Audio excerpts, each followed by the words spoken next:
seseorang pemimpin sebelum dia mati, dia menamakan siap-siap siapa penggantinya. Dia sakit, maka dia rasa dia tak lama dah, dia kata kalau aku mati, kamu lantik orang ni jadi khalifah. Bolehkah seseorang memperbuat yang demikian? Baik, hadisnya begini. An Abdullah bin Umar qala qila li Umar bin Al-Khattab law istakhlafta qala in astakhlif faqad istakhlafa Abu Bakrin. Diriwayatkan daripada seorang sahabat Nabi sallallahu alaihi wasallam yang alim, namanya ialah Abdullah bin Umar bin Al-Khattab radhiyallahu anhuma, yakni anak kepada Sayyidina Umar Al-Khattab. Katanya, telah dikata orang dan diberi ingat akan orang kepada bapakku yang menjadi khalifah Rasulullah, namanya Amirul Mukminin Sayyidina Umar bin Al-Khattab radhiyallahu anhu, pada waktu sakit mau kembali ke rahmatullah. Abdullah bin Umar meriwayatkan hadis ini, katanya masa bapa aku sakit sebab nak mati. Macam mana yang dia tahu sakit nak mati ni ustaz? Sebab Sayyidina Umar 3 hari selepas ditikam tu dia sakit. Masa nak semayang subuh ditikam, bukan terus mati. Dia balik rumah, dia ubat, 3 hari tu dah sakit dah, tak boleh dah nak bangun, nak berjalan tak boleh. Jadi dia dah tahu dah dia nak mati.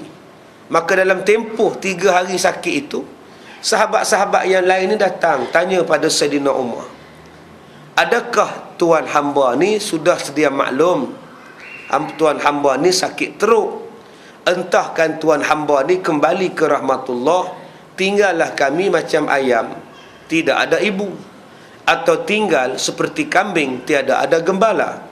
Maka kacaulah orang yang tinggal tak kala tidak ada kepala dan tidak ada pemimpin dan tidak ada pemelihara, dan boleh jadi berbahaya pada akhirnya.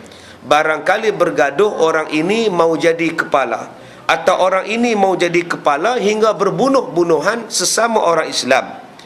Apalah kiranya tuan hamba jadikan seseorang yang siapa-siapa yang tuan hamba nampak yang patut menjadi khalifah Rasulullah, bolehlah tuan hamba wasiatkan dan angkatkan dia menjadi daripada masa hidup tuan hamba.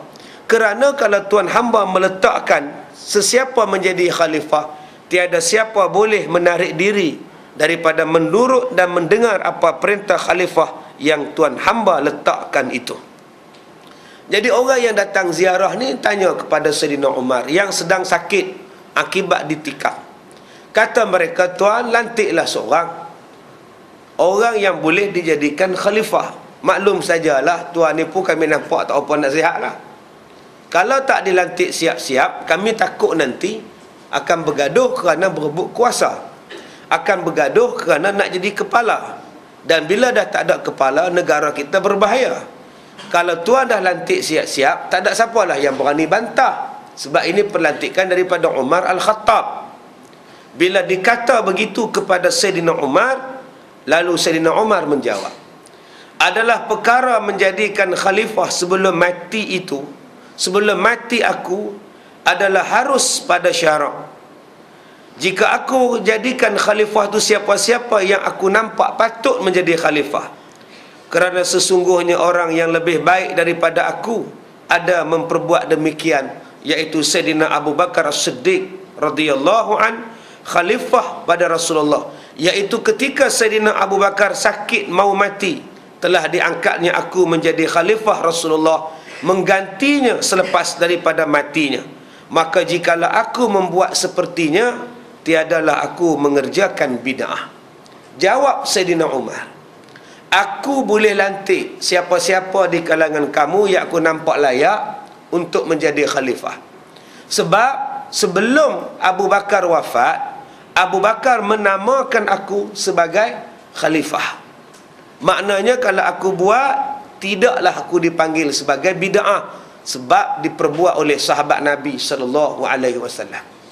Jadi tuan-tuan, apa yang diperbuat oleh sahabat-sahabat khalifah Rasulullah, maka perbuatan itu walaupun Nabi tidak buat, tidaklah dipanggil sebagai bid'ah. Jadi janganlah kita kata semayang tarawih 20 rakaat itu bid'ah. Janganlah kita kata kunut selepas subuh itu bid'ah, sebab ianya diperbuat oleh Sayyidina Umar Al-Khattab radhiyallahu anhu. Di sini dalilnya. Kata Sayyidina Umar, kalau aku lantik pengganti aku pun, aku tidak dikira sebagai bid'ah, sebab Abu Bakar yang buat. Aku ni menjadi khalifah sebab Abu Bakar yang lantik aku sebelum Abu Bakar mati. Jadi tidaklah pernah dipanggil sebagai bid'ah.